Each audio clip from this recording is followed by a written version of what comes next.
71वां अध्याय महाकाल महात्म्य। सूत जी बोले, हे ब्राह्मणों, अब मैं आपको महाकालेश्वर की उत्पत्ति की कथा सुनाता हूँ। उज्जैन नगरी में राजा चंद्रसेन का राज्य था। भगवान शिव के मुख्य सेवक मणिभद्र के साथ उसकी घनिष्ठ मित्रता थी। मणिभद्र ने राजा चंद्रसेन को कौस्तुभ मणि भेंट की। राजा ने प्रसन्नता पूर्वक मणि को अपने गले में धारण कर लिया।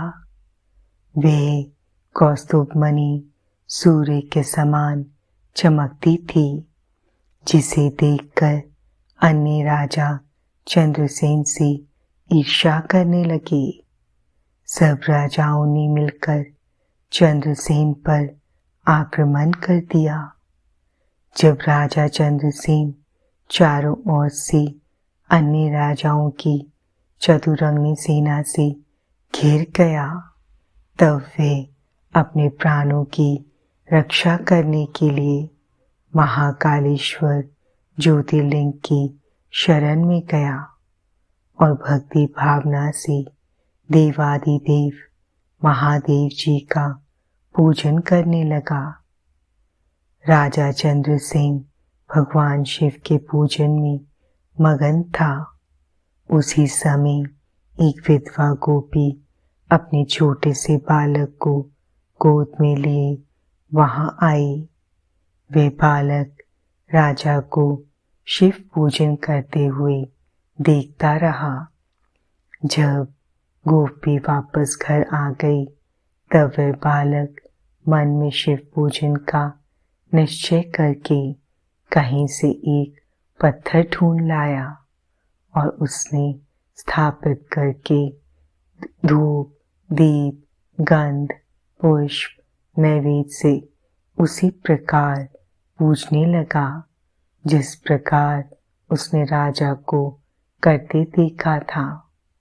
उसकी माता ने उसे भोजन करने के लिए बुलाया, परंतु वह तो अपनी आराधना में लगा था। जब बार बार बुलाने पर भी बालक नहीं आया, तब उसकी माता को क्रोध आ गया और वह वहां से बालक को खींचकर ले गई और डांटने फटकारने लगी। उसने शिवलिंग रूप में स्थापित उस पत्थर को उठाकर फेंक दिया। यह देखकर बालक बहुत दुखी हुआ और शिव जी का नाम लेते हुए मूर्छित हो गया। बालक की ऐसी हालत देखकर माता रोने लगी और रोते रोते वह भी बेहोश हो गई। कुछ समय बीतने पर बालक को जब होश आया, तो उसने स्वयं को भगवान शिव के सुंदर मंदिर में, जहाँ रत्नमय ज्योतिर्लिंग स्थित था, पाया। यह देखकर वे बड़ा आश्चर्यचकित हुआ। भगवान शिव को धन्यवाद करके उनका नाम जपता हुआ वे बालक अपने घर की ओर चल पड़ा। घर पहुंचकर उसने देखा कि उसके घर के स्थान पर एक सुंदर महल खड़ा था। अंदर उसकी माँ सुंदर वस्त्र आभूषण पहने रत्न जड़ित पलंग पर सोई थी। उसने अपनी माता को जगाया। सब कुछ जानकर वे अत्यंत प्रसन्न हो गई। दूसरी ओर जब राजा चंद्रसेन का पूजन समाप्त हुआ, तो उसे सब कुछ ज्ञात हुआ। राजा अपने मंत्रियों को साथ लेकर गोपी के पास पहुंचा। वहां उन्होंने उत्सव किया। शीघ्र ये समाचार पूरे नगर में फैल गया। जब चंद्रसेन के शत्रुओं को यह पता चला कि उसकी नगरी पर भगवान शिव की विशेष कृपा है, तब उनके शत्रुओं को यह समझ आ गया कि राजा चंद्रसेन महाकालेश्वर का परम भक्त है, इसलिए हम उसे कभी जीत नहीं सकते। वे सब राजा चंद्रसेन से मित्रता करने हेतु उस गोपी के घर चले गए। वहां पहुंचकर उन्होंने शिव जी का पूजन किया और राजा से मित्रता कर ली।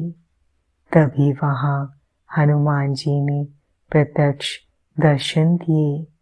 हनुमान जी को सामने पाकर सबने हाथ जोड़कर उन्हें प्रणाम किया।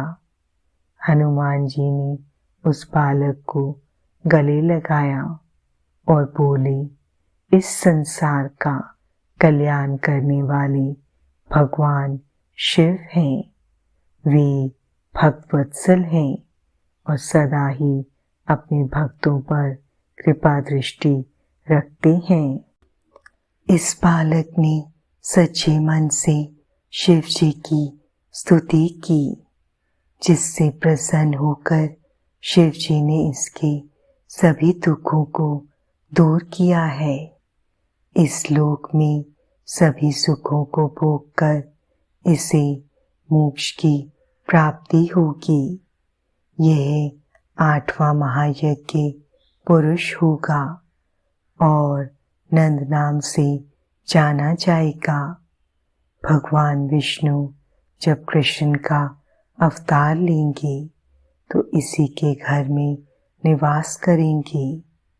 यह कहकर वे अंतर्ध्यान हो गए। तत्पश्चात सब राजा विदा लेकर अपने अपने नगर चले गए। राजा चंद्रसेन विधि पूर्वक महाकालेश्वर का पूजन करने लगे और इस लोक में सभी सुखों को भोगकर अंत में मोक्ष पद को प्राप्त हुए।